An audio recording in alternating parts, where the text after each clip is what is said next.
여러분, 혹시 이런 소식을 들으신 적 있습니까? 머지않아 대한민국 국민 3명 가운데 1명이 65세 이상이 된다는 사실 말입니다. 이건 단순히 뉴스 속 숫자가 아닙니다. 우리의 눈앞에 떨어질 커다란 시한폭탄이죠. 아침에 눈을 뜨고 버스 정류장에 나가면 3사람 중 1사람은 흰머리 어르신일 수 있는 세상. 병원 대기실, 시장, 심지어 동네 공원까지 노인들이 차지하는 비율이 절반 가까워질 수 있다는 사실. 상상만 해도 숨이 턱 막히지 않으십니까? 저는 얼마 전 고향 시골 마을을 다녀왔습니다. 15년 전만 해도 학교 운동장에서 아이들의 웃음소리가 쩌렁쩌렁 울려 퍼졌습니다. 경로당에서는 노래방 기계 켜놓고 웃음꽃이 피어났지요. 그런데 지금은 어떻습니까? 경로당 문은 굳게 닫혀 있고 가장 북적이는 곳은 병원 대기실입니다. 기침소리, 한숨소리가 이어지는 풍경 속에서 저는 몇 년 뒤 우리의 미래를 미리 본 듯한 두려움을 느꼈습니다. 여러분, 초고령 사회는 느리게 다가오는 것 같지만 실상은 훨씬 빠르게 밀려오고 있습니다. 많은 이들이 아직 괜찮아, 그때 가서 생각하지 뭐 라고 말합니다. 그러나 그 괜찮다는 말이 얼마나 위험한지 아십니까? 시계 바늘은 이미 움직이고 있고 우리는 그 속에서 살아가고 있습니다.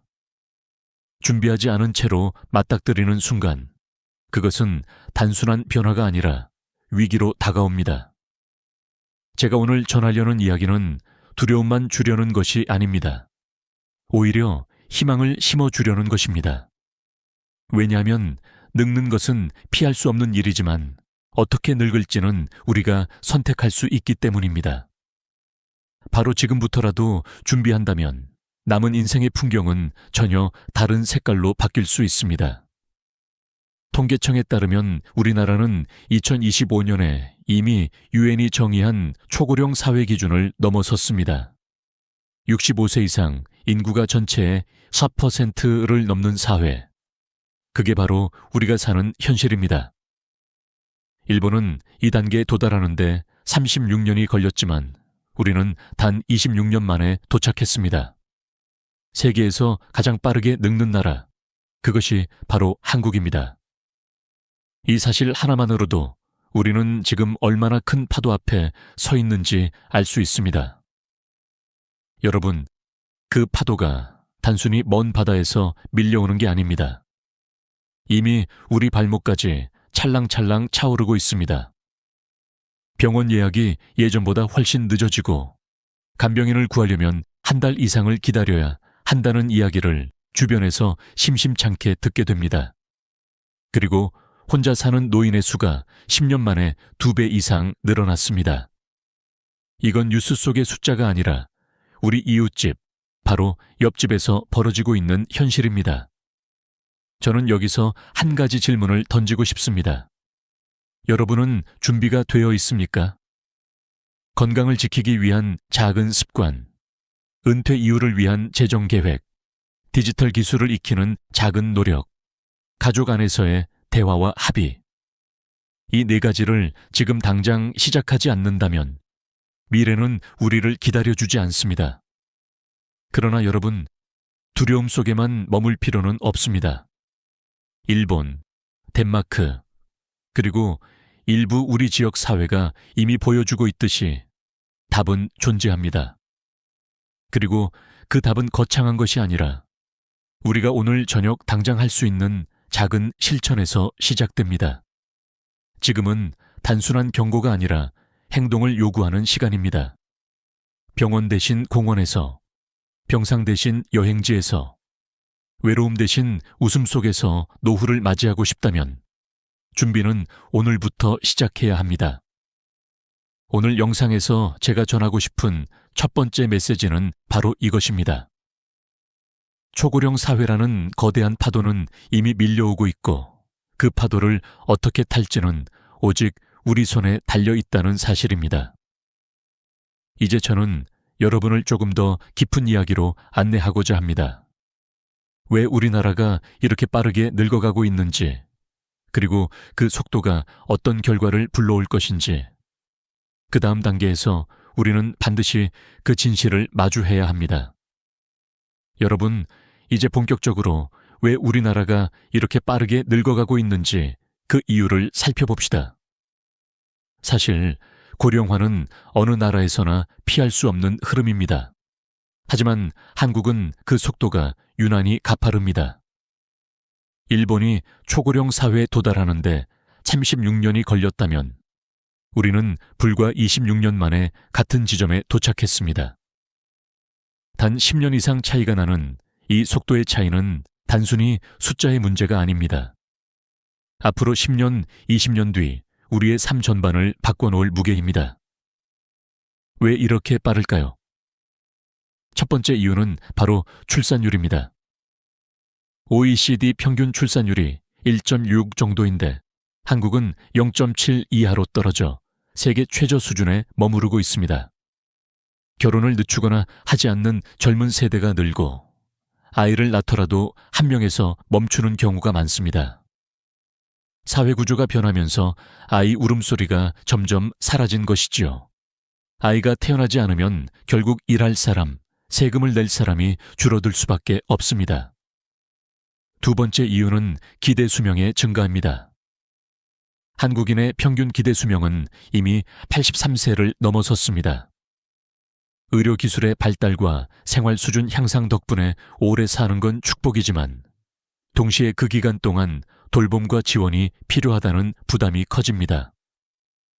오래 사는 사람은 늘어나는데 태어나는 아이는 줄어드니 인구 구조는 자연스럽게 역삼각형이 될 수밖에 없습니다. 이 변화의 속도는 우리의 상상을 뛰어넘습니다.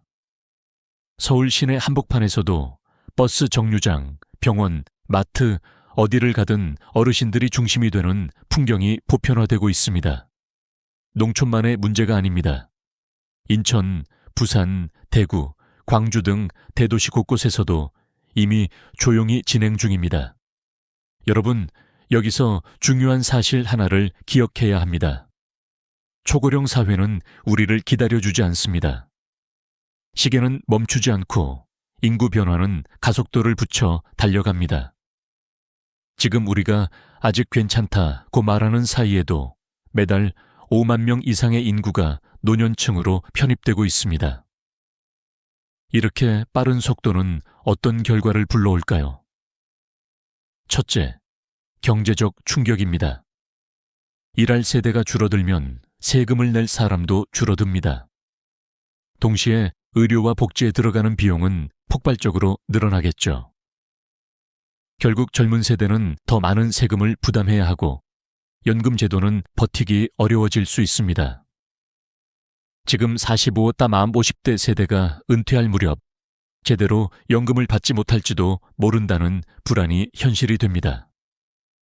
둘째, 의료 시스템의 붕괴 위기입니다. 이미 일부 지역에서는 병원 예약이 2주 이상 밀리고 간병인을 구하려면 한 달 이상 기다려야 하는 경우가 많습니다. 지금은 먼 이야기 같지만 불과 몇 년 뒤에는 우리 모두가 겪을 수 있는 일입니다. 셋째, 고립과 외로움의 확산입니다. 통계청 자료에 따르면 65세 이상 1인 가구 비율이 지난 10년 동안 2배 이상 늘었습니다.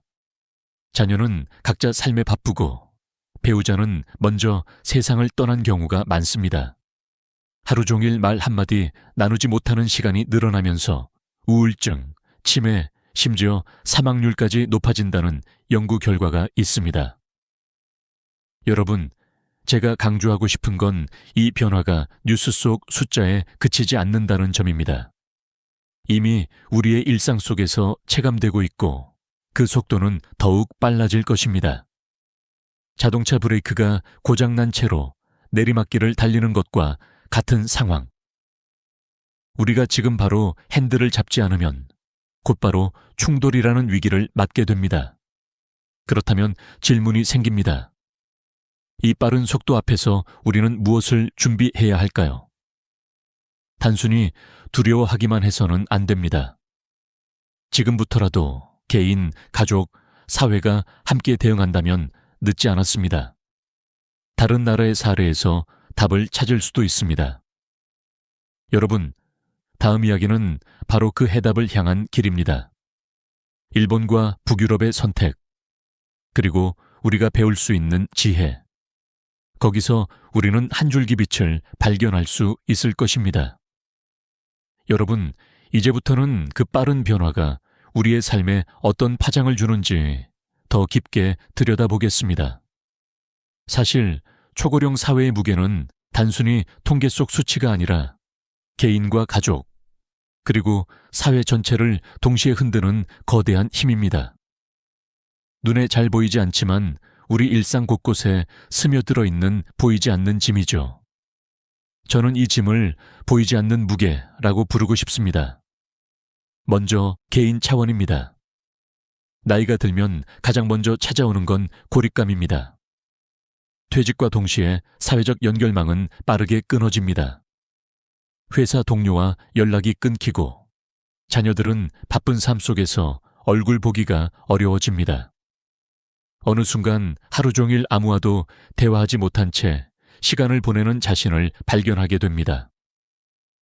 심리학에서는 이를 사회적 단절이라고 부르는데 이 단절이 길어지면 우울증, 인지 기능 저하, 그리고 치매 위험이 급격히 높아집니다. 영국의 한 연구에 따르면 사회적 교류가 거의 없는 노인의 사망률은 그렇지 않은 노인보다 30% 이상 높다고 합니다. 외로움이 단순한 감정이 아니라 생명을 위협하는 요소가 되는 것입니다. 두 번째는 가족 차원입니다. 부모를 돌봐야 하는 자녀 세대의 부담은 상상 이상입니다. 경제적 부담은 물론이고 정신적 압박까지 더해집니다. 누가 병원에 모시고 갈 것인가? 간병비는 누가 더 낼 것인가? 이 문제로 형제 자매 간의 갈등이 폭발하는 경우가 많습니다. 심지어 평생을 함께 살아온 부부 간에도 갈등이 깊어지기도 합니다. 부모 본인 역시 자녀에게 미안함과 고마움 사이에서 심리적 고통을 겪게 됩니다. 결국 가족이라는 울타리 안에서 갈등의 불씨가 번지고 수십 년간 쌓아온 정이 한순간에 무너지는 사례도 적지 않습니다. 세 번째는 사회 차원입니다. 복지 예산은 눈덩이처럼 불어나지만 그 비용을 감당할 젊은 세대는 줄어듭니다. 내 세금은 다 어디로 가는 거냐? 라는 불만이 젊은 층에서 터져 나오고 우리가 살아온 세월을 왜 이렇게 무시하느냐? 는 억울함이 노년층에서 쌓입니다. 이 갈등은 단순한 돈 문제가 아니라 세대 간 신뢰 자체를 무너뜨립니다. 사회의 근본적인 결속력이 흔들리는 것입니다. 저는 여기서 한 가지 현실적인 장면을 떠올립니다. 어느 시골 마을의 병원 대기실 풍경입니다. 환자 대부분이 70세 이상 어르신이었고 대기 시간은 2~3시간 이상이었습니다. 진료를 기다리며 나누는 대화는 기침소리와 한숨으로 가득했습니다. 그런데 이 풍경은 더 이상 시골만의 이야기가 아닙니다. 서울 강남의 종합병원에서도 예약은 몇 주씩 밀리고 진료받는 시간보다 기다리는 시간이 더 길어졌습니다. 이는 단순한 불편함을 넘어 의료 시스템의 한계를 보여주는 장면입니다. 더 큰 문제는 우리가 이 변화를 과소평가한다는 점입니다. 사람은 미래의 고통을 현재보다 가볍게 여기는 경향이 있습니다. 심리학에서는 이를 현재 편향이라고 부릅니다. 아직은 괜찮아, 그때 가서 생각하지 뭐. 하지만 그 언젠가는 생각보다 훨씬 빨리, 그리고 한꺼번에 찾아옵니다. 준비하지 않은 상태에서 맞닥뜨리는 순간, 변화는 단순한 고통이 아니라 위기가 됩니다. 여러분, 혹시 이런 경험 있으십니까? 갑작스럽게 부모님이 쓰러져 병원에 입원하시고 형제 자매끼리 누가 간병할지, 비용은 어떻게 나눌지 2~3시간 만에 결정을 내려야 하는 상황. 아무 준비가 되어 있지 않으니 결국 감정 싸움으로 번지고 마음의 상처는 오래도록 남습니다. 이게 바로 준비 없는 가족이 겪게 되는 현실입니다. 그렇다면 우리는 어떻게 해야 할까요? 답은 분명합니다. 개인은 고립을 막기 위해 의도적으로 사회적 연결망을 만들고, 가족은 미리 대화와 합의를 통해 갈등의 씨앗을 줄이며, 사회는 신뢰를 지탱할 새로운 구조를 세워야 합니다. 하지만 이 답을 구체적으로 실행하기 위해서는 다른 나라의 사례를 살펴보는 것이 큰 도움이 됩니다. 우리보다 먼저 이 길을 걸은 나라들이 있으니까요. 여러분, 다음 이야기는 바로 그 해답을 찾는 과정입니다. 일본, 덴마크, 그리고 북유럽이 선택한 길에서 우리는 어떤 지혜를 배울 수 있을까요? 여러분, 이제 우리는 시선을 밖으로 돌려야 합니다. 우리보다 먼저 초고령 사회를 경험한 나라들은 어떤 선택을 했을까요? 그들의 성공과 실패 속에서 우리는 무엇을 배울 수 있을까요? 저는 이 질문을 찾아 일본과 북유럽, 그리고 몇몇 작은 마을의 사례를 깊이 들여다보았습니다. 먼저 일본입니다. 일본은 2013년에 초고령 사회에 진입했습니다. 당시 일본은 의료비 폭증, 간병인 부족, 고독사 증가라는 삼중고를 겪으며 몸살을 앓았습니다. 그러나 그들은 포기하지 않았습니다. 지역 커뮤니티 케어 시스템을 꺼내 들었습니다. 한 구역 안에서 병원, 약국, 재활센터, 노인 주거시설, 복지관을 서로 연결해 놓은 구조입니다. 어르신이 병원 진료를 받고 약을 타고 재활치료까지 받는 과정을 버스 타고 30분씩 이동하지 않아도 생활권 안에서 해결할 수 있도록 만든 것이죠. 이웃끼리 일정 교육을 받은 뒤 돌봄 자원봉사자로 활동하도록 하여 전문 인력이 부족할 때도 최소한의 지원이 가능하게 했습니다. 그 결과 고립은 줄고 의료 시스템의 효율은 높아졌습니다.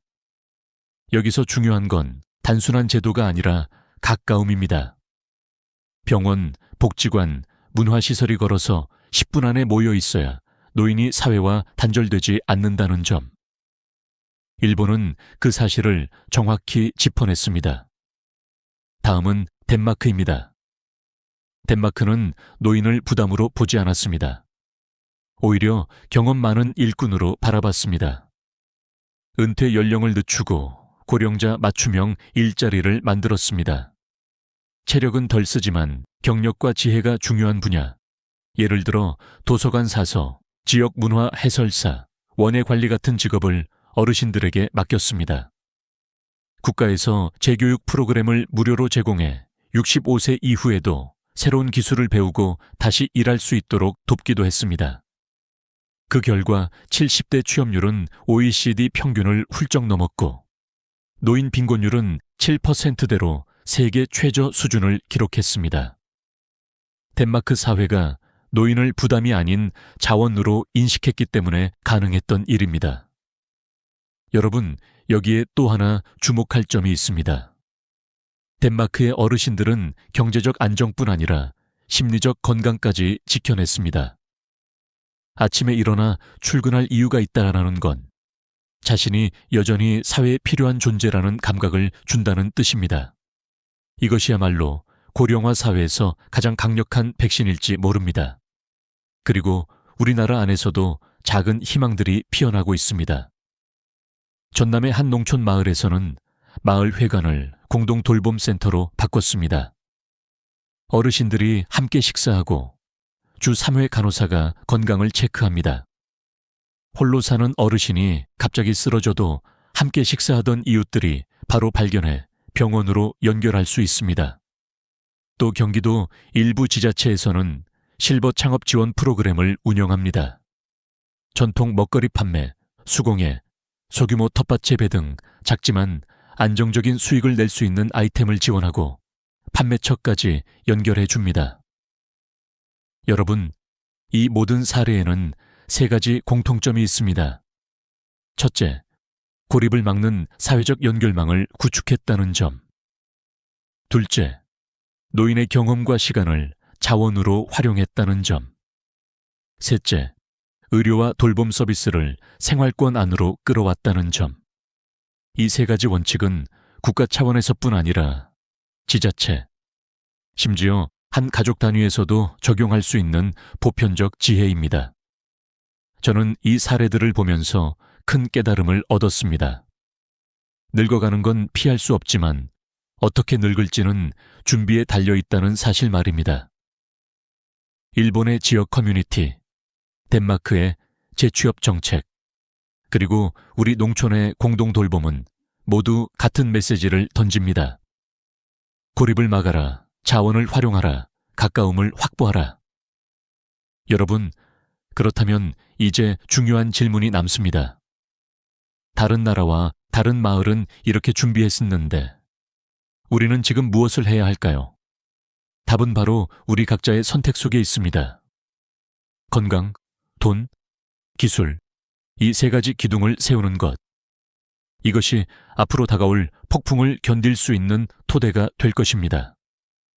여러분, 이제부터는 우리 각자가 바로 지금부터 시작할 수 있는 준비에 대해 이야기해야 합니다. 저는 이것을 세 개의 기둥이라고 부르고 싶습니다.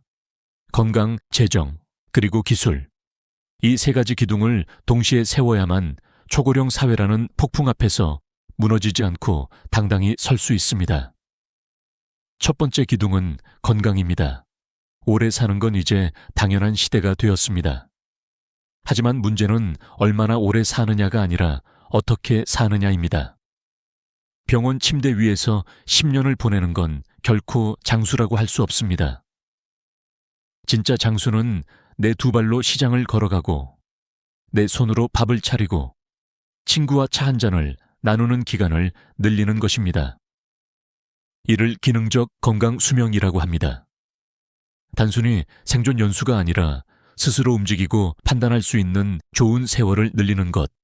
바로 이것이 핵심입니다. 여러분, 낙상 사고가 얼마나 무서운지 아십니까? 70세 이후 골절 한 번이면 평균 회복 기간이 6개월 이상입니다. 그 사이 근육은 30% 넘게 줄어듭니다. 더 큰 문제는 노년기에 잃어버린 근육과 균형 감각은 거의 회복이 불가능하다는 점입니다. 실제로 75세 이상 낙상 환자 10명 중 4명은 골절 이후 혼자 생활하지 못합니다. 결국 넘어지는 순간이 건강 하락 곡선의 출발점이 되는 것이죠. 그렇다면 어떻게 지킬 수 있을까요? 답은 간단합니다. 주 3회 이상 근력 운동을 생활화하는 것입니다. 헬스장에 가지 않아도 됩니다. 물통, 탄력밴드, 의자만 있어도 집에서 충분히 가능합니다. 예를 들어 1.5리터 물통을 들고 팔꿈치 굽히기 15보에 3세트, 의자에 앉았다 일어서기 15보에 3세트. 이 정도만 꾸준히 해도 상체와 하체를 동시에 단련할 수 있습니다. 매일 30분 이상 걷기, 일주일에 2번 가벼운 등산이나 계단 오르기, 균형 감각 훈련으로는 양치할 때 한 발로 서기, 눈 감고 10초 버티기 같은 작은 습관이 평생을 지켜줍니다. 일본에서는 이런 습관만으로 65세 이상 낙상률을 20% 낮췄다는 보고도 있습니다. 두 번째 기둥은 재정입니다. 은퇴 후의 삶은 월급 없는 장마철과 같습니다. 우산이 없으면 바로 비를 맞고 고생하게 되지요. 70세 이후 평균 간병비가 월 150만 원에서 200만 원에 이른다는 사실 알고 계십니까? 3년이면 7천만 원 가까운 돈이 들어갑니다. 의료비는 물가보다 더 빨리 오릅니다. 지난 10년간 한국의 소비자 물가 상승률은 연평균 2%였지만 의료비 상승률은 4% 이상이었습니다. 오늘 병원비가 5만 원이라면 10년 뒤에는 7만 원이 될 수 있다는 얘기입니다. 그래서 반드시 필요한 것이 바로 버킷 전략입니다. 돈을 한 곳에 몰아두는 게 아니라 시기별로 다른 주머니에 나누어 두는 방법입니다. 첫 번째 주머니는 3년 안에 쓸 생활비. 이건 언제든 꺼낼 수 있는 예금이나 CMA 같은 안전한 곳에 둡니다. 두 번째 주머니는 3년 뒤부터 10년 사이에 쓸 돈. 국공채, 우량 회사채, 안정적인 배당주 같은 곳에 두어야 합니다. 세 번째 주머니는 10년 이후에 쓸 돈. ETF나 장기 성장 가능성이 있는 주식에 투자해 물가 상승률을 따라잡을 수 있도록 해야 합니다. 중요한 건 비율입니다. 보통 단기 30%, 중기 40%, 장기 30% 비율을 추천합니다. 이렇게 하면 단기 생활비부터 장기 자산 성장까지 동시에 대비할 수 있습니다. 세 번째 기둥은 기술입니다. 지금 세상은 디지털을 모르면 혜택을 놓치고 불편함을 감수할 수밖에 없습니다. 이 복지 신청, 병원 예약, 요양 서비스 안내, 정부 지원금 조회까지 대부분이 앱과 홈페이지에서만 가능해졌습니다. 스마트폰 하나로 정부 지원금을 신청할 수 있는데 기술을 몰라 기한을 놓쳐 수십만 원을 날린 사례도 있습니다. 기술이라고 해서 어려운 것이 아닙니다. 스마트폰 결제와 송금, 온라인 병원 예약과 원격 진료, 정부 복지, 앱 사용, 영상 통화. 이 네 가지만 익혀도 노후의 삶이 훨씬 안전하고 편리해집니다. 여러분, 중요한 건 마음가짐입니다. 나는 기계에 약하다라는 생각을 단 한 번만 넘어서는 순간 세상은 훨씬 넓고 편리해집니다. 행정복지센터, 주민자치센터, 노인복지관 등에서는 이미 무료 교육 프로그램을 운영하고 있습니다. 배우는 데는 몇 시간이면 충분합니다. 배우지 않는다면 평생 불편함과 손해가 따라옵니다. 건강, 돈, 기술. 이 세 가지 기둥을 세우는 건 거창한 것이 아닙니다. 작은 습관, 작은 계획, 작은 배움이 모여 10년 뒤, 20년 뒤를 지켜줍니다. 지금 당장 한 줄이라도 적어보십시오. 오늘 걸은 걸음수, 이번 달 필수 지출, 다음 달 배우고 싶은 기술. 그 작은 기록이 10년 뒤 여러분의 가장 큰 자산이 될 것입니다. 여러분, 그렇다면 이제 남은 질문은 이것입니다. 개인의 준비만으로 충분할까요? 아닙니다. 가족이라는 울타리 안에서도 반드시 해야 할 대화와 합의가 있습니다. 그 이야기를 지금부터 함께 나누어 보겠습니다. 여러분, 개인의 준비가 아무리 철저해도 가족이라는 울타리 안에서 합의와 대화가 없다면 결국 모든 짐이 한 사람에게 쏠리고 갈등이 터져버립니다. 초고령 사회에서는 누가 언제 얼마나 돌볼 것인가가 가족의 가장 큰 갈등 요인이 됩니다. 그래서 지금 이 순간부터 가족 안에서의 약속과 계획이 필요합니다. 저는 이것을 가족의 화해 장치라고 부르고 싶습니다. 먼저 돌봄 계획을 세워야 합니다. 부모를 잘 모셔야 한다는 말만으로는 부족합니다. 누가 병원에 동행할지, 누가 생활비를 지원할지, 누가 일상적인 장보기와 청소를 도울지를 구체적으로 정해야 합니다. 여러분, 혹시 가족끼리 이런 대화를 나눠본 적 있습니까? 막연하게 우리가 다 같이 하자라고만 하면 결국 현실에서는 불만이 쌓이고 갈등으로 번집니다. 역할을 나누어 표로 정리하고 그 내용을 글로 남겨두는 것. 이것이 첫걸음입니다. 여기서 중요한 건 문서화입니다. 가족 간 합의를 말로만 끝내면 기억은 다르게 남고 감정이 얽히면 그때 그렇게 말하지 않았잖아 라는 싸움이 시작됩니다. 그러나 A4 용지 한 장에 합의 내용, 날짜, 서명만 적어두어도 분쟁 가능성을 70% 이상 줄일 수 있습니다. 법적 효력이 없더라도 글씨로 남은 약속은 기억보다 훨씬 강합니다. 가족끼리도 돈과 재산이 얽히면 의외로 돌변하는 경우가 많다는 사실을 우리는 주변에서 이미 많이 보아왔습니다. 또 하나 중요한 것은 상속, 증여, 연명 치료 여부 같은 민감한 주제입니다. 사람은 갑작스러운 상황에서 감정에 휘둘리기 쉽습니다. 부모가 위중한 상태에 빠졌을 때, 무조건 살려야 한다는 외침이 가족의 갈등을 키우는 경우가 많습니다. 하지만 미리 연명 치료 여부를 기록해두면 가족은 죄책감과 갈등 속에서 울부짖지 않아도 됩니다.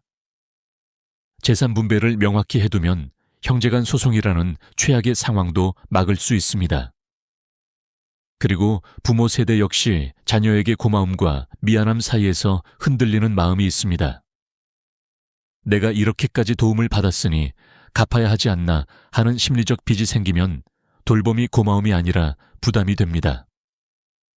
그래서 내 몫은 여기까지, 이후에는 요양원이나 외부 서비스를 이용하자라는 선을 미리 정해두는 것이 필요합니다. 이것은 이기적인 결정이 아니라 남은 가족 모두가 무너지지 않도록 하는 안전장치입니다. 저는 실제로 한 사례를 들려드리고 싶습니다. 70대 어머니를 모시는 세 남매가 있었습니다. 첫째는 병원 동행을 맡았고, 둘째는 생활비를 분담했고, 셋째는 집안일을 도왔습니다. 이들은 매달 한 번 가족 회의를 열어 상황을 공유했습니다.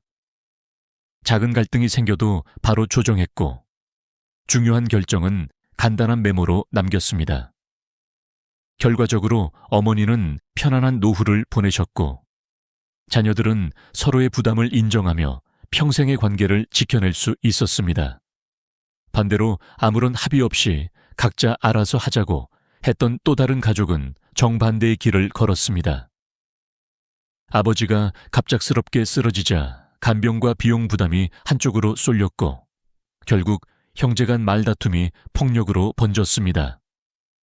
부모를 잘 모셔야 한다라는 마음은 같았지만 준비가 없었던 탓에 가족은 갈라지고 말았습니다. 여러분, 초고령 사회에서 가족의 화해 장치는 선택이 아니라 필수입니다. 돌봄 계획, 문서화, 민감한 문제에 대한 사전 합의. 이 세 가지가 있다면 가족은 흔들리지 않고 위기를 함께 건널 수 있습니다. 하지만 여기서 끝나서는 안 됩니다. 개인과 가족의 준비가 아무리 철저해도 사회라는 울타리가 받쳐주지 않으면 결국 한계에 부딪힙니다. 그래서 이제 마지막으로 우리가 함께 만들어야 할 공동체의 미래에 대해 이야기하려 합니다. 여러분, 이제 마지막으로 우리가 함께 만들어야 할 울타리, 바로 사회적 공동체에 대해 이야기하겠습니다. 개인의 노력과 가족의 합의만으로는 초고령 사회의 무게를 다 감당할 수 없습니다. 결국 사회라는 그물망이 단단해야만 개인과 가족의 준비도 빛을 발할 수 있습니다. 저는 이 부분을 함께 사는 미래라고 부르고 싶습니다. 먼저 고령자 재취 위협입니다. 많은 분들이 은퇴하면 모든 역할이 끝난다고 생각합니다. 하지만 실제로는 정반대입니다. 아침에 일어날 이유가 있다는 것, 내가 여전히 필요한 존재라는 감각이 노인의 심리적 건강을 지켜주는 가장 큰 힘입니다. 그래서 의미 있는 일자리가 필요합니다. 단순히 생계를 위해서가 아니라 삶의 이유를 지켜내기 위해서입니다. 마을 안전지킴이, 지역 문화 해설사, 학교 방과 후 돌봄, 작은 도서관 사서. 이런 일들은 큰 체력을 요구하지 않지만 경험과 지혜가 반드시 필요한 자리입니다. 정부나 지자체에서 이런 자리를 더 많이 만들어야 하고, 우리 스스로도 능동적으로 찾아 나서야 합니다. 둘째는 지역 돌봄 공동체입니다. 나이가 들수록 가까움이 생명입니다. 병원, 복지관, 문화시설이 집에서 도보 10분 안에 있어야 어르신이 사회와 단절되지 않습니다. 일본의 커뮤니티 케어가 성공할 수 있었던 이유도 바로 가까움이었죠. 우리 역시 집을 중심으로 병원, 도서관, 복지관이 걸어서 닿을 수 있는지 확인해야 합니다. 없다면 주민 서명을 모아 구청에 요구할 수 있습니다. 이미 있는 시설이라도 경사로, 엘리베이터, 손잡이, 셔틀버스가 어르신에게 적합한지 점검하고 개선을 요구해야 합니다. 또 동네 단톡방이나 카페를 통해 응급시 바로 연락할 수 있는 이웃 명단을 만들어 두는 것만으로도 큰 힘이 됩니다. 셋째는 세대 간 교류입니다. 초고령 사회의 진짜 위기는 세대 간 갈등에서 시작됩니다. 그러나 세대 간 벽을 허물면 서로의 삶이 훨씬 풍요로워집니다. 어르신은 장인 기술, 전통 음식, 수공예를 전할 수 있고, 젊은 세대는 스마트폰 사용법, 영상 편집, 온라인 마케팅을 가르쳐 드릴 수 있습니다. 이렇게 서로의 부족함을 채워주는 구조를 영 멘토링이라고 합니다. 작은 모임이라도 시작하면 동네 커뮤니티가 활기를 되찾습니다. 여러분, 사회적 공동체를 만드는 일은 정부만의 몫이 아닙니다. 내가 먼저 발을 떼고 이웃과 연결되는 순간부터 시작됩니다. 동네 도서관, 복지관, 작은 카페, 심지어 아파트 경비실에서 나누는 인사 하나가 공동체의 시작입니다.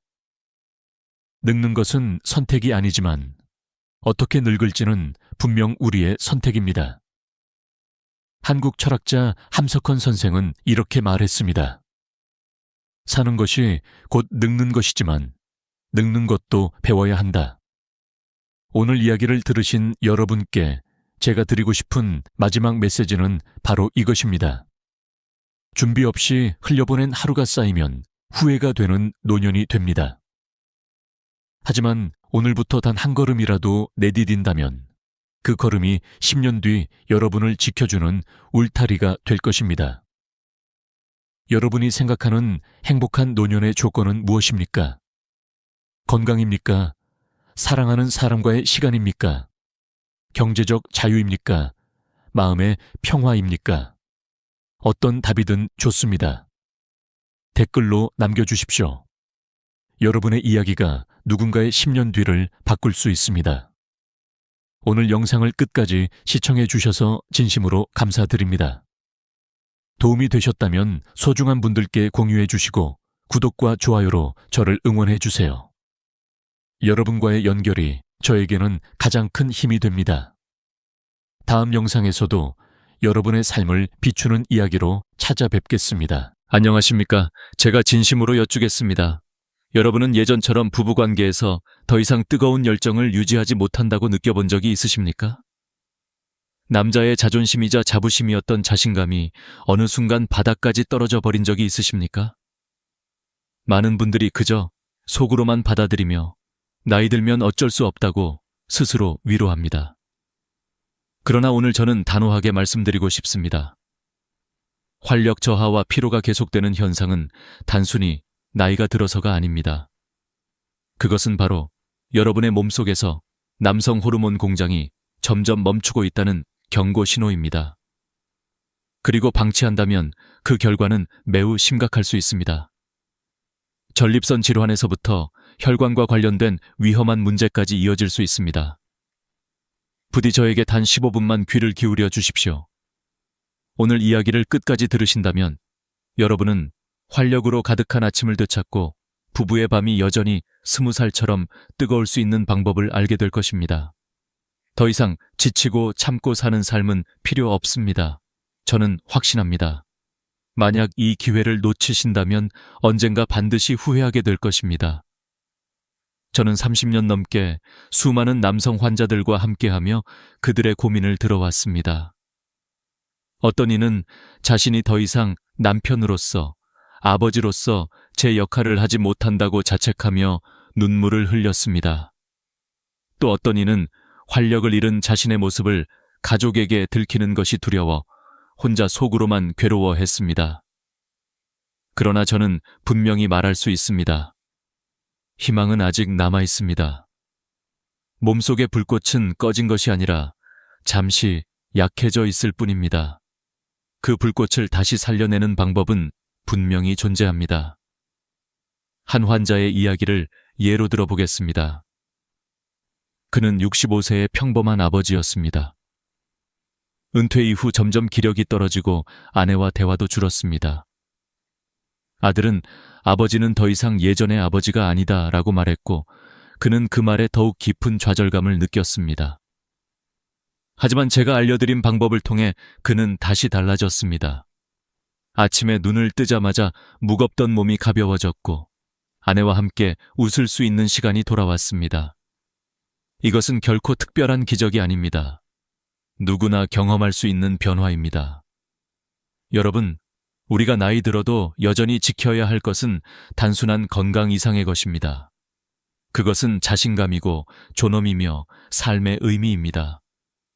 우리는 살아있는 한 활력 있게 웃으며 사랑하며 살아갈 권리가 있습니다. 지금부터 제가 드릴 말씀은 단순한 이론이나 교과서적인 지식이 아닙니다.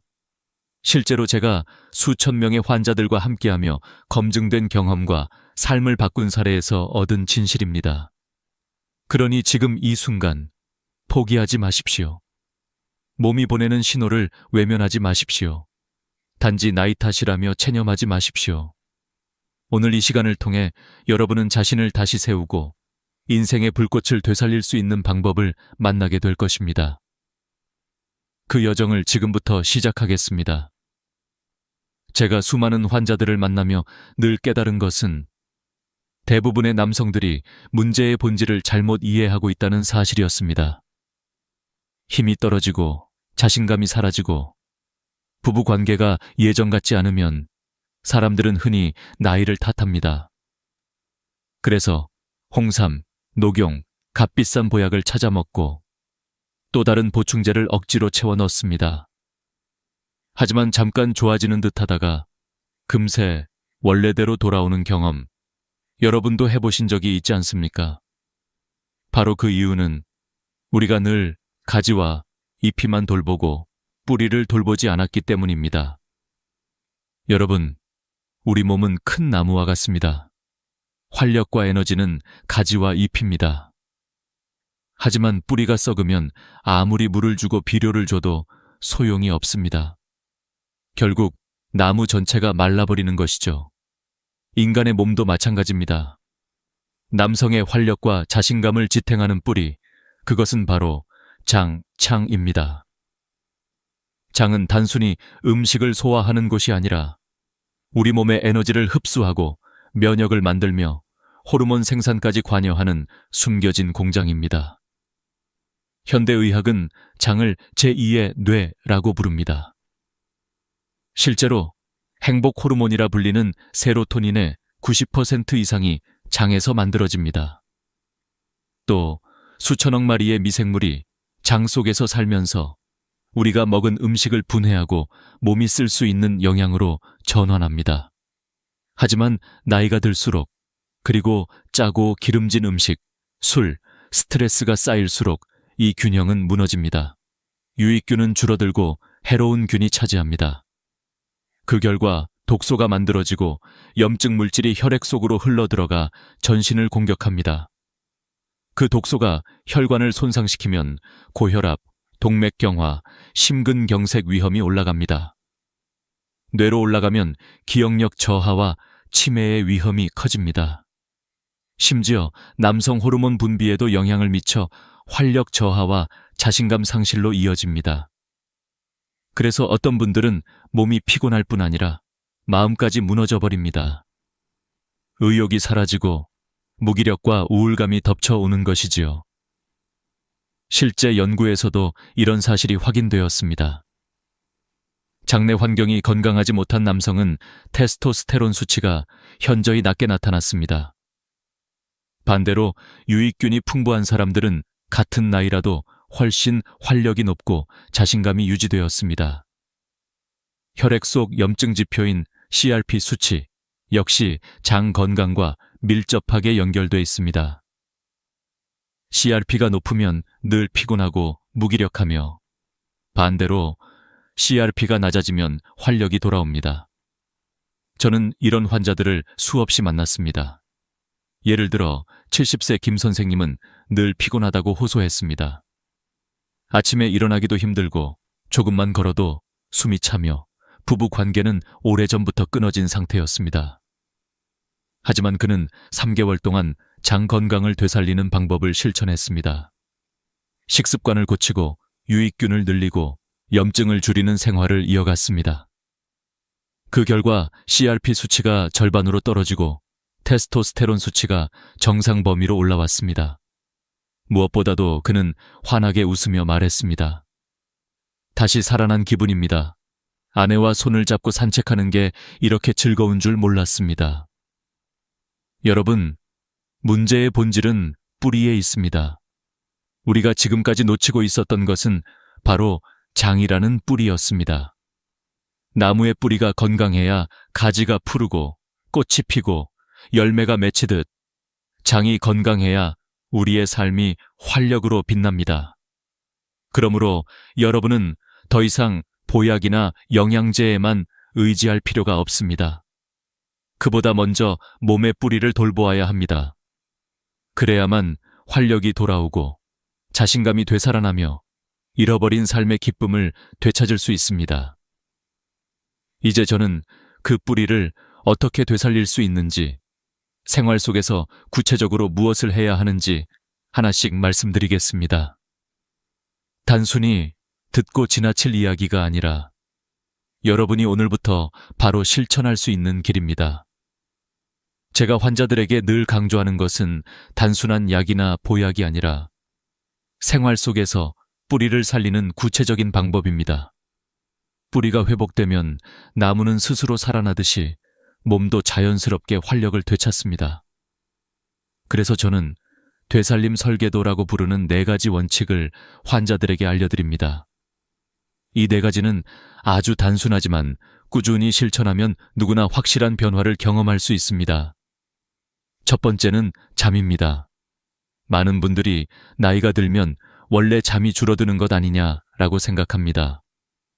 하지만 의학적으로 보면 그것은 사실이 아닙니다. 수면의 질이 떨어지기 때문에 깊이 자지 못하는 것이죠. 장은 밤에 가장 활발하게 회복하고 재생합니다.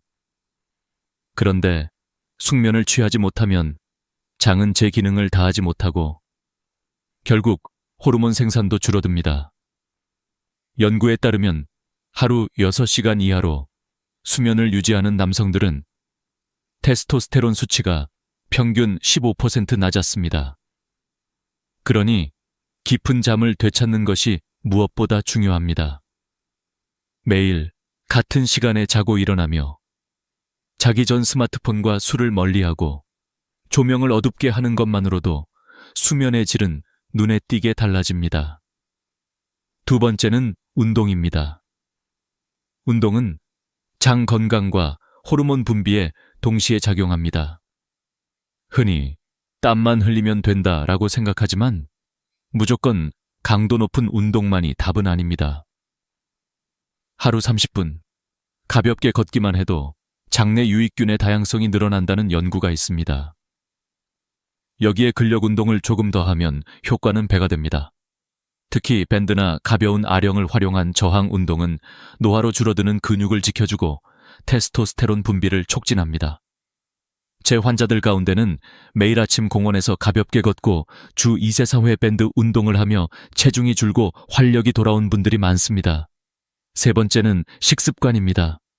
장은 먹는 음식에 따라 바로 반응합니다. 기름지고 짠 음식, 인스턴트 음식은 해로운 균의 먹잇감이 됩니다. 반면 채소와 과일 속의 섬유질, 콩류와 곡물은 유익균을 살립니다. 특히 발효식품은 필수적입니다.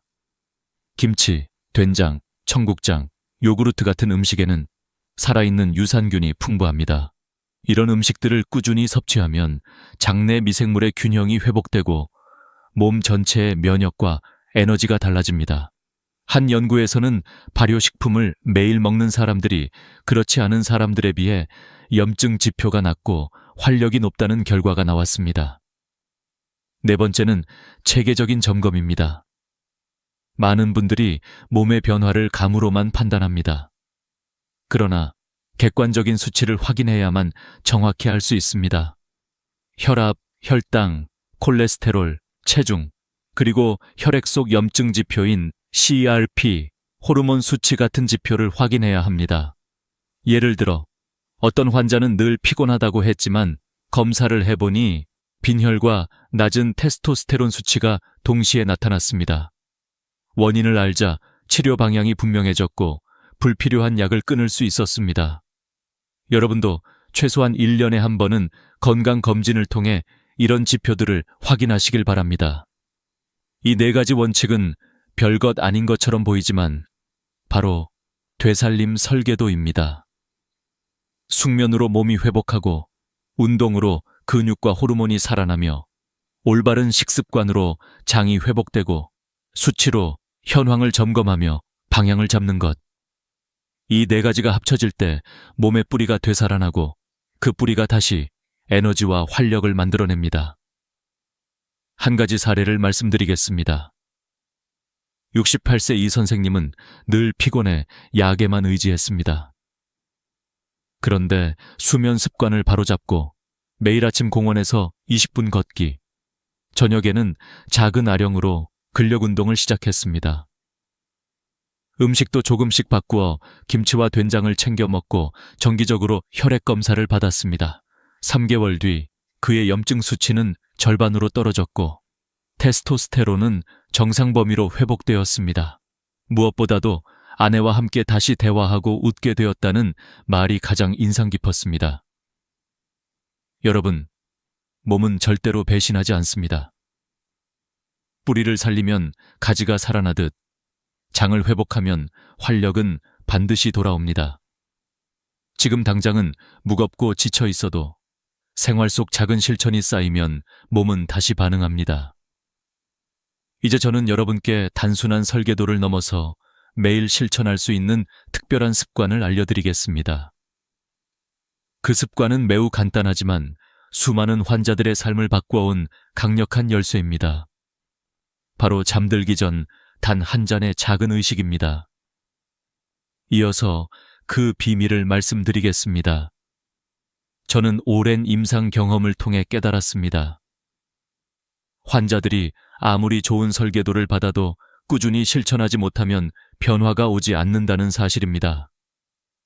그래서 저는 복잡하지 않고 누구나 매일 실천할 수 있는 작은 습관을 만들었습니다. 그것을 저는 황금 습관 의식이라고 부릅니다. 하루의 끝, 잠들기 전 단 한 잔으로 몸의 뿌리를 회복시키고 꺼져가던 불꽃을 다시 일으키는 작은 의식입니다. 그 의식의 핵심은 발효와 자연의 조화를 활용하는 것입니다. 단순히 술 한 잔을 권하는 것이 아닙니다.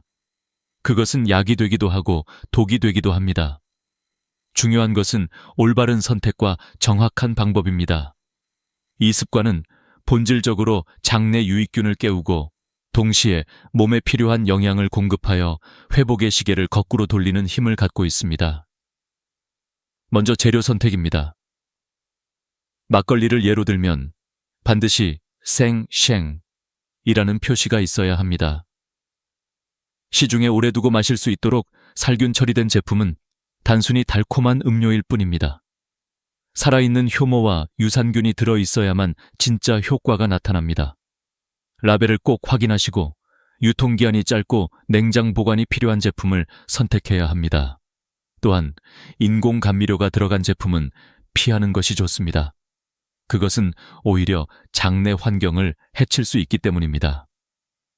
두 번째는 함께할 파트너입니다. 바로 천연 꿀입니다. 꿀은 단순한 단맛이 아니라 유익균의 먹이가 되는 올리고당을 풍부하게 담고 있습니다.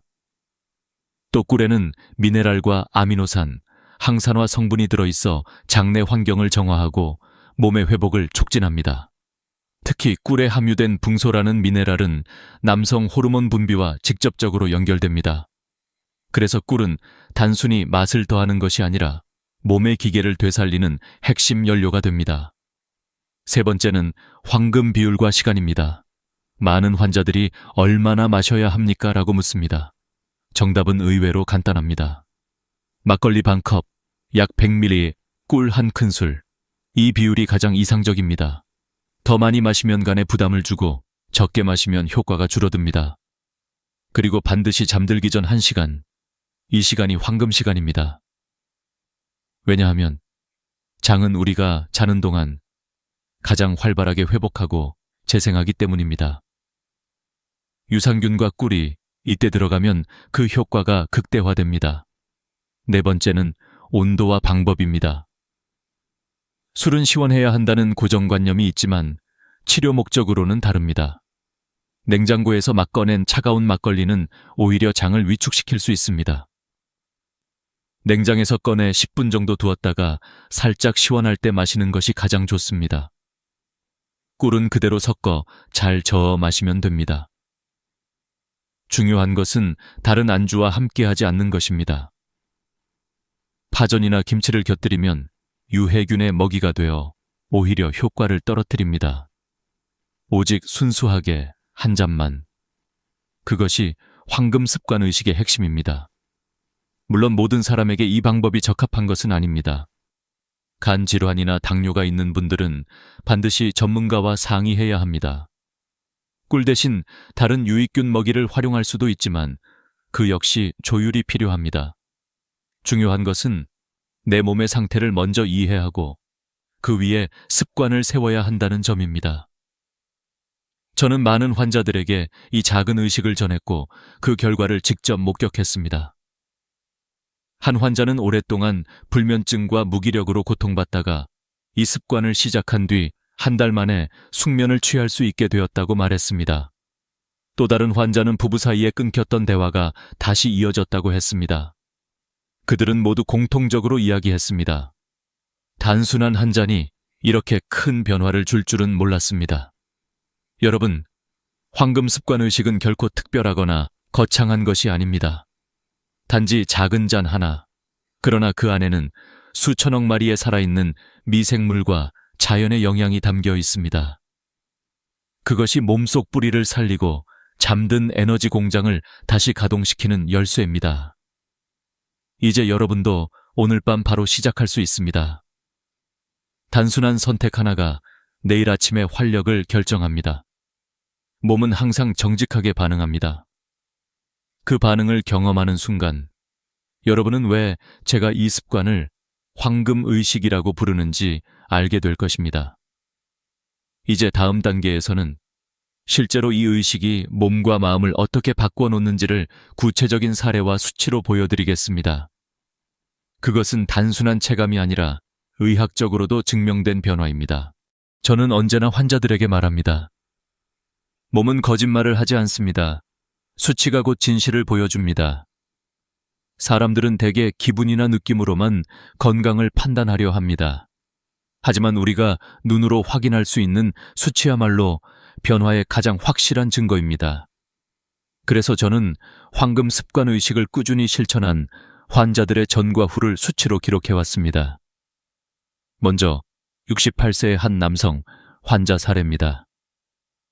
그는 늘 피곤하고 아침에 눈을 떠도 개운하지 않다고 했습니다. 부부관계는 오래전부터 사라졌고 가족과의 대화도 점점 줄어들었습니다. 검사를 해보니 테스토스테론 수치가 정상 하한선보다 낮았고 염증 지표인 HSCRP는 기준치의 2배였습니다. 저는 그에게 황금 습관 의식을 권했습니다. 잠들기 전 생막걸리 반 잔과 천연꿀 한 스푼, 다른 것은 바꾸지 않았습니다. 단지 이 작은 습관 하나.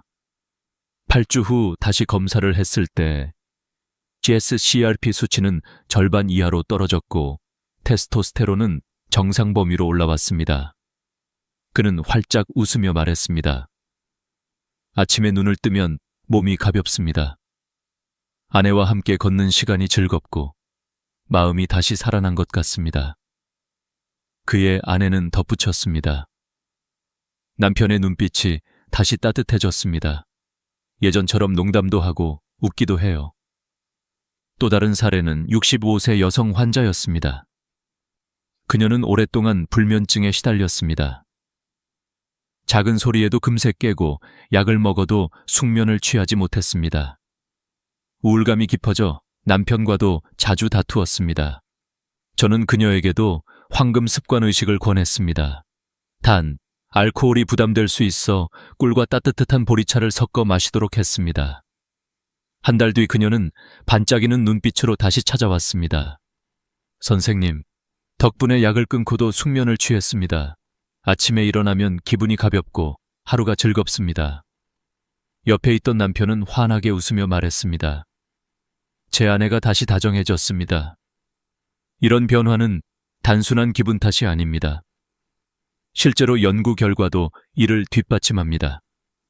장내 환경을 개선하면 염증 지표가 낮아지고 테스토스테론 수치가 올라가며 수면의 질이 향상된다는 보고가 있습니다. 어떤 연구에서는 발효식품을 꾸준히 섭취한 그룹이 그렇지 않은 그룹보다 활력 점수가 평균 20% 이상 높게 나타났습니다. 또 다른 연구에서는 꿀을 매일 섭취한 사람들의 HSCRP 수치가 유의하게 낮아졌습니다. 숫자는 거짓말을 하지 않습니다. 수치가 내려가고 몸이 가벼워지며 마음이 밝아지는 것. 이것은 단순한 우연이 아니라 과학적 근거에 기반한 변화입니다. 하지만 제가 가장 소중하게 여기는 것은 수치가 아니라 사람들의 눈빛입니다. 수치가 좋아진 뒤 환자들의 눈빛은 달라집니다. 희망을 잃었던 눈동자에 다시 빛이 돌아옵니다. 부부 사이에 잃어버렸던 따뜻함이 돌아옵니다. 어떤 환자는 저에게 이렇게 말했습니다. 선생님, 저는 이제 다시 아내의 손을 잡을 수 있습니다. 그것만으로도 제 삶이 달라졌습니다. 여러분, 수치는 단지 시작일 뿐입니다. 그 수치가 변하면서 삶이 변하고 마음이 변하고 관계가 변합니다. 이것이 바로 황금 습관 의식이 가진 힘입니다. 이제 저는 마지막으로 이 습관을 통해 우리가 반드시 지켜야 할 교훈을 전하고자 합니다. 단순히 건강을 되찾는 것을 넘어 인생의 마지막 날까지 활력 있게 살아가기 위해 우리가 붙잡아야 할 가장 중요한 진실입니다. 이제 우리는 분명히 알게 되었습니다. 단순한 보약이나 값비싼 보충제가 아니라 생활 속 작은 의식 하나가 몸과 마음을 되살릴 수 있다는 사실을요. 그렇다면 마지막으로 남은 질문은 이것입니다. 나는 어떻게 살아야 하는가? 저는 수많은 환자들과 함께하면서 3가지 교훈을 얻었습니다. 첫째, 자신을 돌보는 것은 이기심이 아니라 책임이라는 것입니다. 우리는 평생 가족을 위해, 자식을 위해, 직장을 위해 살아왔습니다. 그러다 보니 스스로를 돌보는 일에는 인색했습니다. 하지만 몸이 무너지면 가족도 함께 무너집니다. 내가 건강해야 내 가족이 웃을 수 있습니다. 둘째, 작은 습관이 큰 변화를 만든다는 것입니다. 거창한 목표나 복잡한 계획은 오래가지 못합니다. 그러나 잠들기 전 단 한 잔, 아침에 20분 걷기, 매일 같은 시간에 자고 일어나기, 이런 단순한 습관이 쌓여 몸의 뿌리를 살리고 삶을 바꿉니다. 실제로 많은 환자들이 거창한 약이나 치료법이 아니라 이런 작은 습관에서 삶의 변화를 경험했습니다. 셋째, 포기하지 않는 용기입니다. 어떤 환자는 처음 며칠 동안 속이 더부룩하다고 했습니다. 어떤 분은 금세 효과가 나타나지 않는다며 의심했습니다. 그러나 끝까지 실천한 사람들은 공통적으로 말했습니다. 몸은 반드시 반응합니다. 여러분의 몸은 결코 배신하지 않습니다. 단지 시간을 주고 꾸준히 실천해야 합니다. 여러분, 이제 선택은 여러분의 몫입니다. 오늘 밤도 무기력하게 TV 채널만 돌리며 하루를 마무리하시겠습니까? 아니면 단 한 잔의 황금 의식을 시작하며 새로운 삶의 문을 여시겠습니까? 지금 이 순간의 작은 선택이 내일의 아침을 결정합니다. 저는 여러분께 간곡히 부탁드립니다. 스스로를 위한 작은 선물을 주십시오. 잠들기 전 한 잔의 황금 습관 의식, 그것을 자신에게 허락하십시오. 그 한 잔을 마시며 스스로에게 속삭이십시오. 오늘 나는 충분히 잘 살아왔다. 내일은 더 활기차고 강하게 살아갈 것이다. 이 작은 다짐이 여러분의 몸과 마음을 지켜주는 최고의 약이 될 것입니다. 마지막으로 저는 여러분께 이렇게 말씀드리고 싶습니다. 나이는 단지 숫자일 뿐입니다. 진짜 나이를 결정하는 것은 몸의 활력과 마음의 빛입니다. 여러분은 여전히 젊을 수 있고 여전히 사랑할 수 있으며 여전히 웃을 수 있습니다. 그 길은 멀리 있지 않습니다. 오늘 저녁 단 한 잔에서 시작됩니다. 시청해 주셔서 진심으로 감사드립니다. 만약 오늘의 이야기가 여러분의 삶에 작은 울림이 되었다면 좋아요와 구독 버튼을 눌러주십시오. 그리고 이 영상을 가족과 친구들에게도 널리 공유해 주십시오. 여러분의 댓글 한 줄이 다른 이들에게도 희망이 될 수 있습니다. 저는 앞으로도 여러분의 건강한 동반자가 되어 나이를 넘어 삶을 활력으로 채울 수 있는 이야기들을 전해드리겠습니다. 그러니 꼭 채널을 구독하시고 다음 이야기들도 놓치지 마시길 바랍니다. 오늘 밤 여러분의 몸과 마음에 다시 불꽃이 피어나길 기원합니다. 여러분 혹시 이런 경험 있으십니까? 분명히 밥을 반으로 줄이고 고기 대신 채소만 먹는데도 뱃살은 여전히 그대로이고 병원에서 재는 혈당 수치는 오히려 오르기만 하는 상황. 많은 분들이 이런 순간에 내가 의지가 약해서 그렇구나 하고 스스로를 탓합니다. 하지만 진실은 다릅니다. 의지나 식습관의 문제가 아니라 나이가 들며 우리 몸속 세포가 돌처럼 굳어버리는 데에 원인이 있습니다. 젊었을 때 우리의 세포는 말랑말랑하고 탄력이 있어 들어오는 영양분을 제대로 받아들이고 노폐물은 곧잘 내보냈습니다. 그러나 세월이 흐르며 세포막의 유동성이 떨어지고 세포는 점차 굳어져 문을 닫아버린 것처럼 변합니다. 이렇게 되면 아무리 좋은 음식을 먹어도 영양분은 세포 안으로 들어가지 못하고 노폐물은 빠져나오지 못해 몸속에 쌓입니다. 그 결과 혈당은 치솟고 사용되지 못한 당분은 지방으로 바뀌어 뱃살이 되는 것입니다.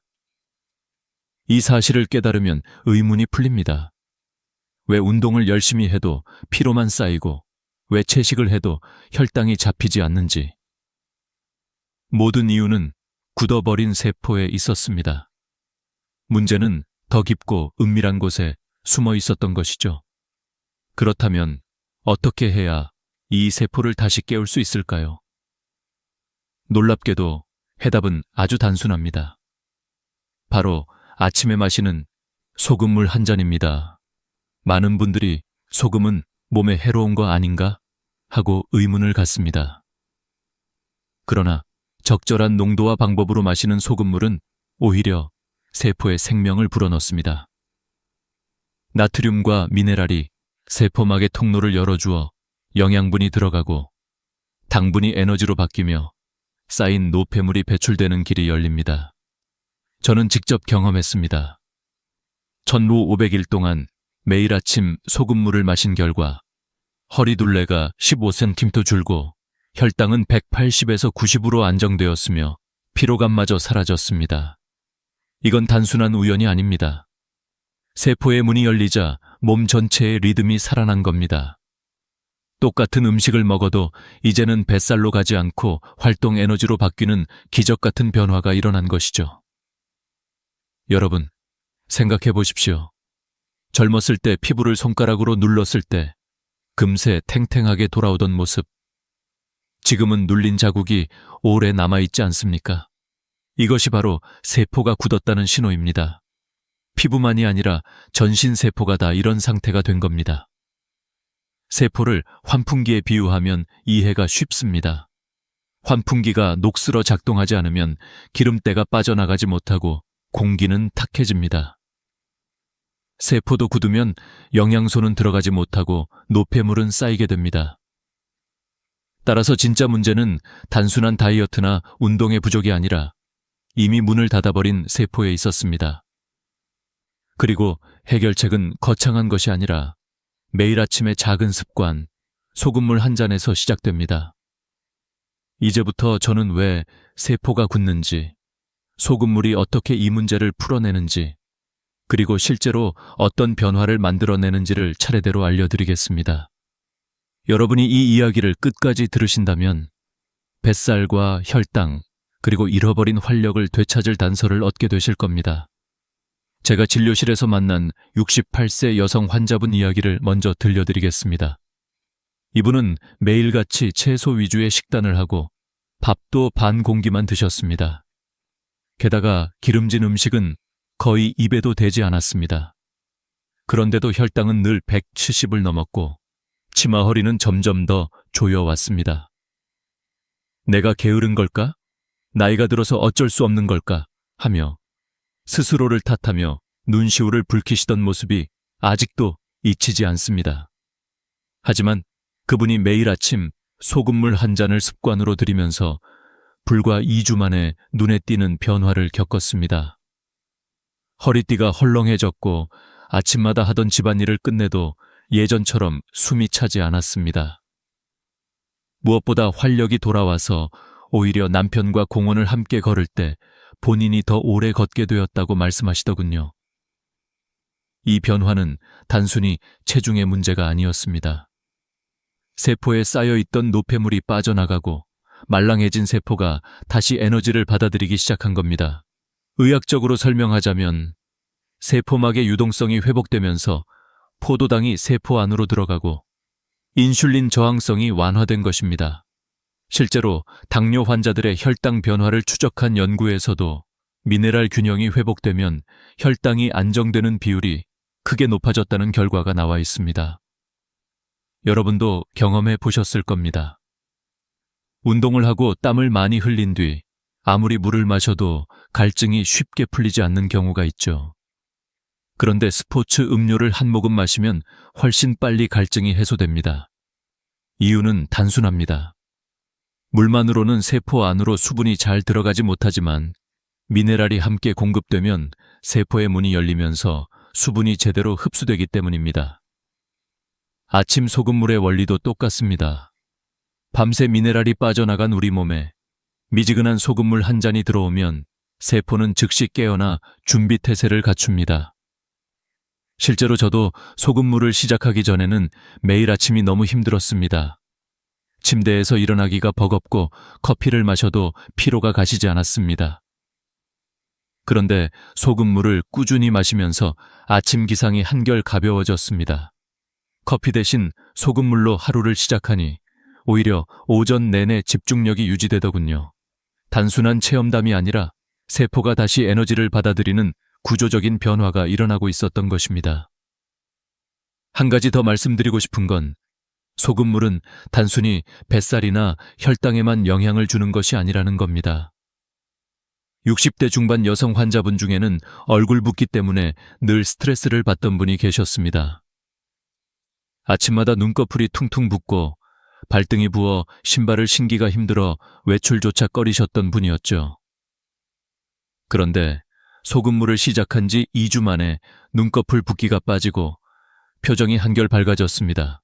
남편은 이제는 얼굴이 환해졌다라고 말해 주었다고 합니다.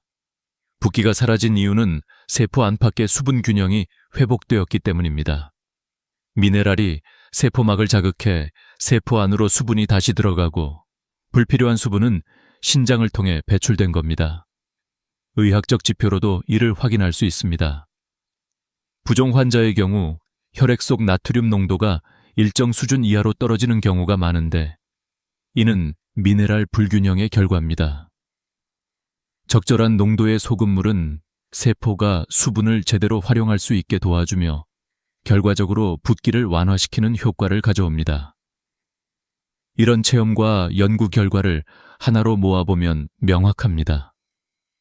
아침 소금물은 단순히 물에 소금을 타 마시는 행위가 아니라 나이가 들며 잠들었던 세포를 깨우고 몸의 시스템을 정상으로 돌려놓는 신호탄입니다.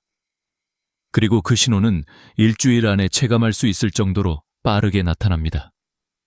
여러분, 여기서 중요한 질문을 던져보겠습니다. 내 몸의 문제는 정말 식습관 때문일까? 아니면 세포가 굳어버린 탓일까? 답은 이미 드러났습니다. 세포를 다시 말랑하게 깨우는 것, 그것이 모든 변화의 시작입니다. 그리고 그 출발점은 소금물 한 잔이라는 작지만 강력한 습관입니다. 그렇다면 왜 우리의 세포는 시간이 지날수록 점점 딱딱해지는 걸까요? 단순히 나이를 먹어서 그렇다고만 하기에는 설명이 부족합니다. 실제 원인은 바로 미네랄 불균형에 있습니다. 몸의 세포는 물과 미네랄이 균형을 이루어야 부드럽게 움직입니다.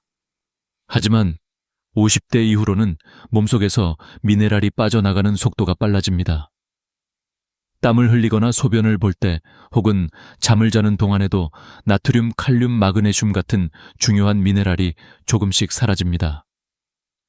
수도꼭지가 꽉 잠겨 있다가 어느 순간 느슨해져 물이 똑똑 떨어지는 것처럼 몸의 저장고가 서서히 비워지는 겁니다.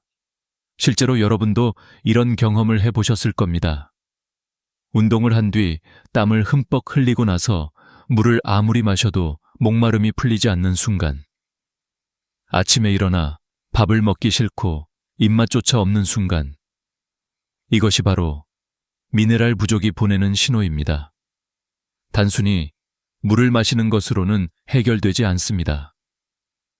세포가 미네랄 없이 물을 받아들이지 못하기 때문입니다.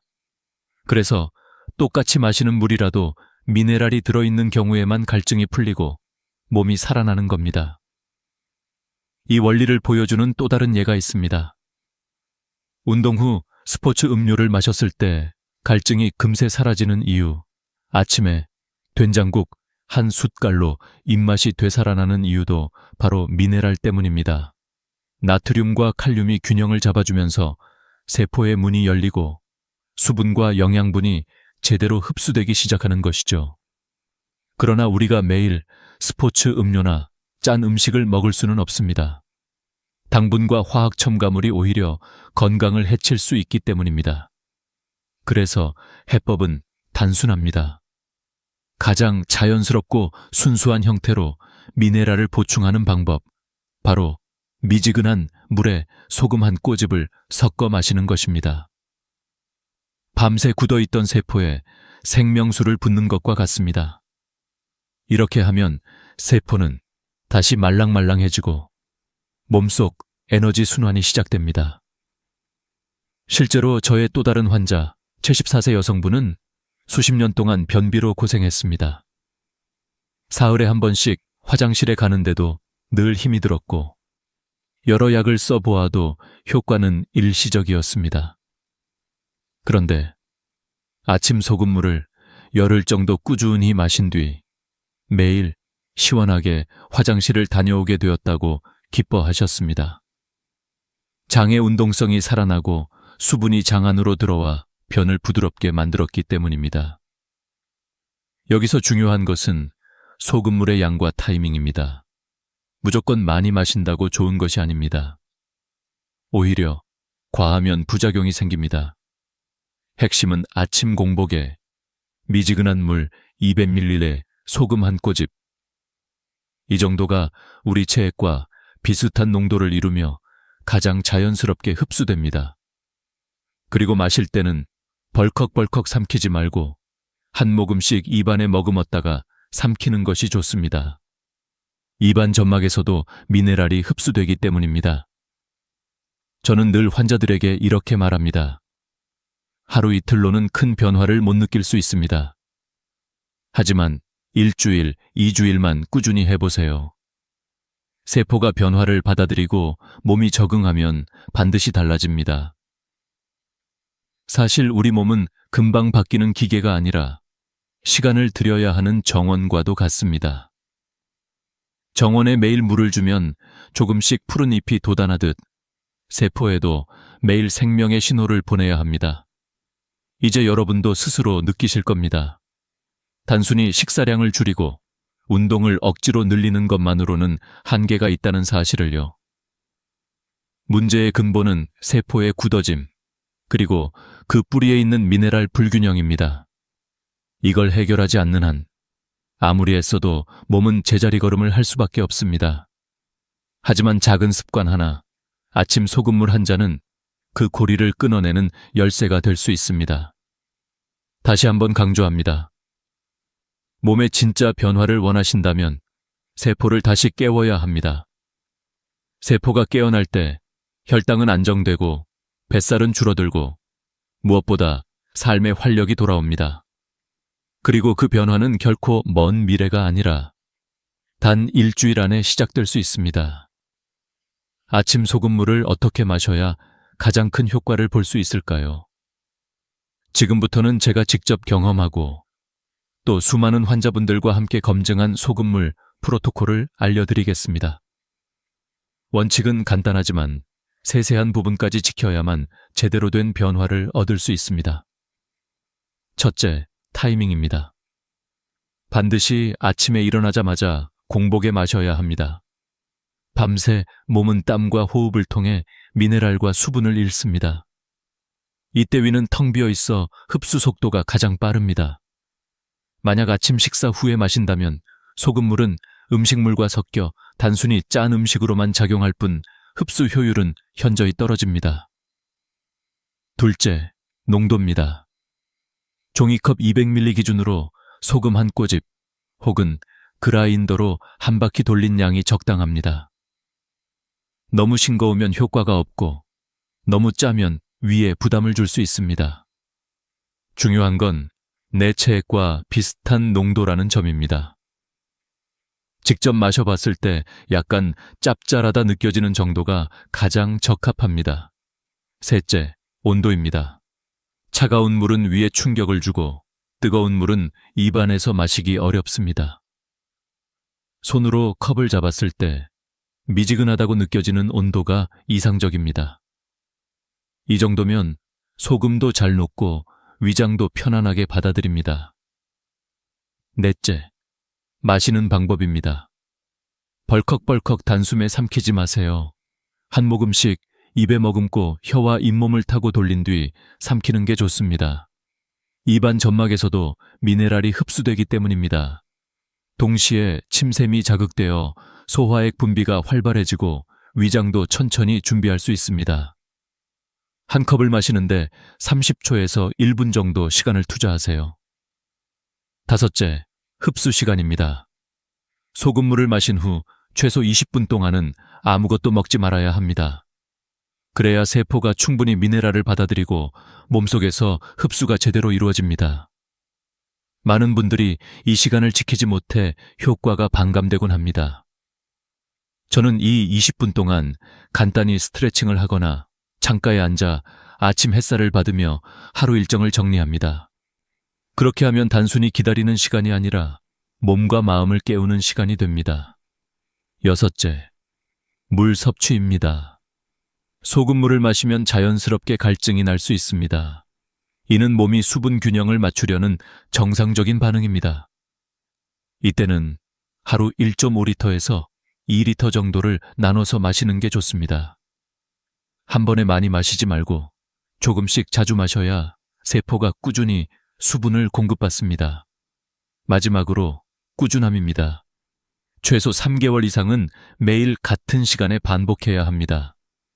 세포막이 변화를 받아들이고 몸이 새로운 리듬을 익히는 데는 시간이 필요합니다. 어떤 분들은 첫 주에는 별다른 변화를 못 느끼기도 합니다. 하지만 포기하지 않고 2주, 3주를 이어가면 어느 순간 몸이 달라진 걸 스스로 체감하게 됩니다. 마치 겨울 땅 속에 있던 새싹이 봄이 되어야 비로소 올라오듯이 세포도 시간이 필요합니다. 이 프로토콜을 실천하신 76세 남성 환자분이 계십니다. 이분은 평생 비염과 잔병 치레로 고생하셨는데 아침마다 소금물을 마신 뒤로 감기 기운이 와도 금방 지나가고 콧물이 줄어 일상생활이 훨씬 편해졌다고 합니다. 특히 상처가 잘 낫지 않아 걱정하셨는데 요즘은 회복 속도가 빨라져 삶의 만족도가 크게 올랐습니다. 여러분, 여기서 중요한 메시지를 꼭 기억하시길 바랍니다. 소금물은 단순한 음료가 아니라 세포를 깨우는 하루의 첫 신호입니다. 아침에 그 작은 습관 하나가 몸 전체의 시스템을 다시 가동시킵니다. 꾸준히 지키기만 하면 세포는 다시 말랑해지고 혈당은 안정되며 몸은 활력을 되찾습니다. 그러니 내일부터는 한번 시작해 보시길 바랍니다. 특별한 도구도 필요 없습니다. 컵 하나, 소금 한 꼬집, 그리고 여러분의 의지. 그 작은 행동이 여러분의 몸을 완전히 바꿀 수 있습니다. 소금물을 마시기 시작하면 몸은 눈에 띄는 5가지 변화를 보여줍니다. 이 변화들은 단순히 겉모습의 변화가 아니라 세포가 되살아나면서 나타나는 근본적인 신호입니다. 첫 번째 변화는 뱃살이 줄어들고 피로가 사라지는 것입니다. 우리가 음식을 먹으면 포도당이 혈액 속으로 들어갑니다. 정상적인 세포라면 이 포도당을 받아들여 에너지로 바꾸지만 딱딱해진 세포는 문을 닫아버립니다. 그래서 포도당이 혈액에만 떠다니고 결국 인슐린이 과도하게 분비되어 지방으로 전환됩니다. 가장 많이 쌓이는 곳이 바로 뱃살입니다. 그래서 밥을 줄여도 운동을 해도 뱃살은 빠지지 않는 겁니다. 그러나 소금물은 세포막의 이온 통로를 열어 포도당이 세포 안으로 들어가도록 돕습니다. 이 순간부터 뱃살로 쌓이던 당분은 에너지로 전환되어 몸이 가볍고 활기차게 변합니다. 두 번째 변화는 혈당이 안정되고 당뇨 증상이 완화되는 것입니다. 혈액 속에 당이 넘쳐나면 혈관은 끈적해지고 손발이 저리거나 시야가 흐려지는 증상이 나타납니다. 오래되면 신장은 당을 소변으로 빼내려 하면서 잦은 갈증과 잦은 소변이 이어집니다. 그러나 소금물의 미네랄은 세포의 문을 열어 단기 세포 안으로 들어가도록 도와줍니다. 피 속에서 떠돌던 당이 에너지로 쓰이게 되니 혈당은 자연스럽게 안정되고 당뇨로 인한 불편한 증상들도 차츰 줄어듭니다. 세 번째 변화는 얼굴과 몸의 붓기가 빠지고 피부가 맑아지는 것입니다. 나이가 들면 세포가 딱딱해져 수분이 세포 안으로 들어가지 못하고 밖에만 고입니다. 이 때문에 아침마다 얼굴이 퉁퉁 붓고 손발이 무겁습니다. 하지만 소금물은 세포막의 압력을 조절하여 밖에 고여있던 수분을 세포 안으로 끌어들이거나 신장을 통해 배출되도록 돕습니다. 그 결과 불필요한 붓기는 빠지고 세포는 필요한 만큼의 수분을 공급받아 피부가 촉촉해집니다. 실제로 소금물을 2주만 마셔도 거울 속 얼굴이 맑아지고 눈꺼풀이 가벼워졌다는 체험담을 수없이 들었습니다. 네 번째 변화는 만성염증이 완화되고 면역력이 강화되는 것입니다. 몸이 이유 없이 무겁고 작은 상처도 잘 낫지 않으며 감기에 자주 걸리는 이유는 세포 안에 노폐물이 쌓여 있기 때문입니다. 우리 몸은 이 노폐물을 적으로 착각해 백혈구를 보내 공격하면서 오히려 염증이 심해집니다. 그러나 소금물의 미네랄은 세포막을 유연하게 만들어 노폐물을 배출시키고 신선한 영양분과 산소가 세포 안으로 들어가도록 돕습니다. 동시에 아연과 마그네슘은 면역세포의 기능을 활성화해 감기나 알레르기에 강한 몸으로 바꿔줍니다. 다섯 번째 변화는 변비가 사라지는 것입니다. 나이가 들면 장 운동성이 떨어지고 수분 흡수 능력이 약해집니다. 그래서 변이 딱딱해지고 배출이 힘들어집니다. 하지만 소금물은 장벽을 자극해 연동 운동을 활성화하고 삼투압 작용으로 장 속으로 수분을 끌어들입니다. 그 결과 변이 부드러워지고 장은 마치 잠들어 있던 엔진이 다시 시동을 건 것처럼 활발히 움직입니다. 수십 년 동안 변비로 고생하던 환자분들이 열흘 만에 매일 시원하게 배변을 본다고 말할 정도입니다. 이 5가지 변화는 단순히 겉으로 보이는 결과가 아닙니다. 세포가 다시 유연해지고 몸의 시스템이 정상으로 돌아왔다는 증거입니다. 더 이상 식사량을 줄이거나 과도한 운동에 의존하지 않아도 세포가 깨어나면 몸은 스스로 균형을 회복하기 시작합니다. 여러분, 여기서 중요한 교훈은 분명합니다. 우리 몸의 문제는 표면에서 시작되지 않았습니다. 뱃살, 혈당, 붓기, 피로, 변비. 이 모든 것은 단 하나의 뿌리, 굳어버린 세포에서 비롯된 것입니다. 그리고 그 세포를 다시 살리는 열쇠는 아침의 작은 습관, 소금물 한 잔입니다. 이 작은 변화가 삶 전체를 바꾸는 거대한 첫걸음이 될 수 있습니다. 소금물을 마시는 습관이 건강에 큰 변화를 가져온다는 사실을 알았다 하더라도 마지막으로 반드시 짚고 넘어가야 할 것이 있습니다. 바로 어떤 소금을 선택해야 하는지, 그리고 안전하게 지키기 위한 주의사항입니다. 마트에 가보면 정제염, 천일염, 죽염, 히말라야 핑크솔트, 용소금까지 종류가 너무 많습니다. 겉으로는 다 비슷한 흰색이지만 몸에 미치는 영향은 전혀 다릅니다. 정제염은 99%가 나트륨으로만 이루어져 있어 단순히 짠맛만 낼 뿐 미네랄이 거의 없습니다. 마치 백미와 현미의 차이처럼 필요한 영양이 빠져 있는 셈입니다. 매일 아침 정제염으로 소금물을 만든다면 효과는 기대하기 어렵습니다. 반면 천일염은 바닷물을 자연 건조해 만들기 때문에 칼슘, 마그네슘, 칼륨 같은 미네랄이 남아 있습니다. 가격도 합리적이고 일상에서 시작하기에 가장 무난한 선택입니다. 죽염은 대나무통에 천일염을 넣고 소나무 장작으로 고온에서 구워 만든 것으로 불순물이 제거되고 미네랄이 농축되어 알칼리성이 강합니다. 효과는 좋지만 가격이 비쌉니다. 히말라야 핑크솔트는 수억 년 전 바다에서 형성되어 환경오염에서 자유롭고 철분이 풍부해 분홍빛을 띠는데 특히 여성분들에게 고려할 만합니다. 용소금은 천일염을 복사열로 구워 중금속 위험이 적고 맛도 깔끔하다는 장점이 있습니다. 제가 직접 여러 종류를 다 사용해 본 결과 처음 시작하는 분들에게는 천일염만으로도 충분합니다. 이후 익숙해지고 더 좋은 효과를 원한다면 핑크솔트나 용소금을 고려해도 좋습니다. 중요한 건 비싼 소금이 아니라 꾸준히 편하게 실천할 수 있는 방법입니다. 저는 개인적으로 그라인더에 담긴 소금을 추천합니다. 물컵 위에서 한두 바퀴만 돌리면 정확한 양이 나오고 매일 귀찮지 않게 이어갈 수 있습니다. 건강 습관은 편리해야 오래갑니다. 하지만 반드시 기억해야 할 것이 있습니다. 아무리 좋은 습관이라도 모든 사람에게 무조건 안전한 것은 아닙니다. 고혈압 약을 드시는 분, 신장 기능이 떨어진 분, 심장 질환을 가진 분들은 반드시 의사와 상담 후 시작해야 합니다. 임신 중이거나 수유 중인 여성도 피하시는 것이 좋습니다. 처음 시작하는 분들은 특히 아주 적은 양으로 몸의 반응을 확인하면서 천천히 늘려가는 것이 안전합니다. 혹시라도 소금물을 마신 후 속이 쓰리거나 어지럼증, 심한 갈증이나 부종이 생긴다면 즉시 중단하고 의사와 상의하셔야 합니다. 우리 몸은 언제나 신호를 보냅니다. 그 신호를 무시하지 않고 귀 기울이는 것이 건강을 지키는 첫걸음입니다.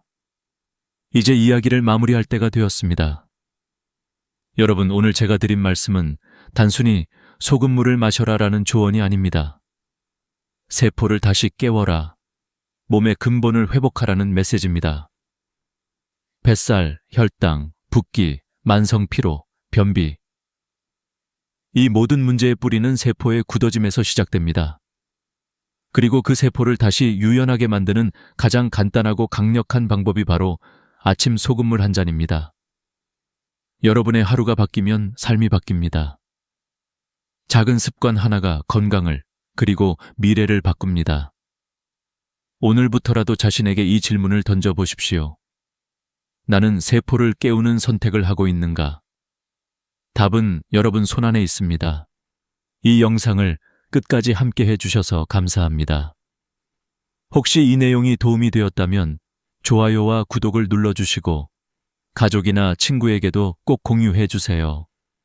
여러분의 작은 행동이 더 많은 사람들의 건강을 지켜줄 수 있습니다. 건강은 멀리 있지 않습니다. 매일 아침에 작은 한 모금에서 시작됩니다.